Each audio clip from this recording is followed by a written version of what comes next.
ఆదేశాల మేరకు జూలై 2 తెలంగాణ జనగర్జన ఖమ్మం నడిగడ్డన నిర్వహించబడుతుంది. అదేవిధంగా ఏఐసిసి ఆదేశాల మేరకు మిత్రుడు మాజీ పార్లమెంట్ సభ్యులు మీ అభిమాన నాయకుడు పొంగులేటి శ్రీనివాసరెడ్డి గారిని వారి మిత్ర బృందాన్ని కాంగ్రెస్ పార్టీలకు ఆహ్వానించి 9 సంవత్సరాల చంద్రశేఖరరావు పరిపాలనలో ప్రజలకు జరిగిన అన్యాయం మీద పోరాటం చేయడానికి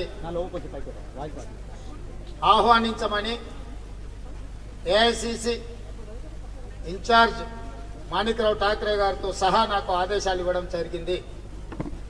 వారి ఆదేశాల మేరకు సిఎల్పి నాయకులు బట్టి విక్రమార్క గారు, పిసిసి అధ్యక్షుడిగా నేను, మిత్రుడు శ్రీనివాసరెడ్డి గారితోనే పలు దఫాలుగా 4-5 నెలల నుండి మేము చర్చలు జరిపినాం. అయితే వారు ఆ రోజు ఒక మాట అన్నాడు, అన్నా నా అంతలో నేను నిర్ణయం తీసుకొని పోతే నా రాజకీయ అవసరాల కోసం పార్టీ వీడినట్టు లేదా కాంగ్రెస్ పార్టీలో చేరినట్టు చర్చ జరుగుద్ది.